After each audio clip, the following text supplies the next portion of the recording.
শহর কলকাতার park circus এলাকার ঝুপড়িতে বেড়ে ওঠা। অভাব অনটন নিত্যসঙ্গী। 6 বছর আগে সরে গেছে বাবার পরম স্নেহের হাতটাও।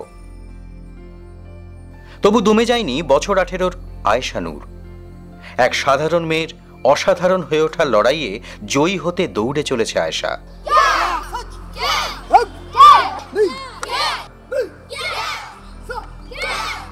দারিদ্র্যের যাবতীয় প্রতিবন্ধকতাকে ঝেড়ে ফেলে বিশ্ব ক্যারাটে প্রতিযোগিতায় পরপর সাফল্য।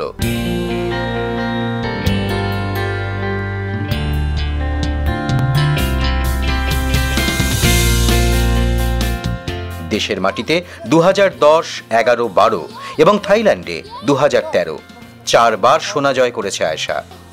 দেশের ক্যারাটে জগতে এই সোনার মেয়ের আশা কলকাতা পুলিশের মহিলা বাহিনীকে ক্যারাটে প্রশিক্ষণ দেবে সে। पुलिस को सिखाना चाहते हैं और गरीब लड़के लोग को सिखाना चाहते हैं, वो लोग अपने आप को बच सके, वो लोग भी सीख सके, वो लोग डरे नहीं।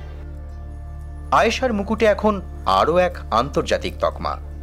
Women and girls lead global মার্কিন যুক্তরাষ্ট্রের এক টেলিভিশন সংস্থার এই তথ্যচিত্রে বিশ্ব থেকে বেছে নেওয়া 6 জনের একজন আয়েশা। আর আয়েশাকে ঘিরে অনেক স্বপ্ন প্রত্যাশা তাঁর প্রশিক্ষকের, যার হাত ধরে এই অদম্য লড়াইয়ে ব্রতী সোনার মেয়ে। আয়েশা হচ্ছে আমাদের দেশের একটা স্টার, যে স্টারটা উঠছে, আগাম দিনে পুরো দুনিয়ার লোক ওকে দেখবে।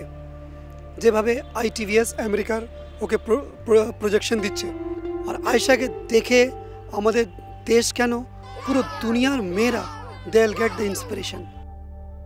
দারিদ্র্যের প্রতিবন্ধকতাকে জয় করে এগিয়ে চলেছে আয়েশা নূর।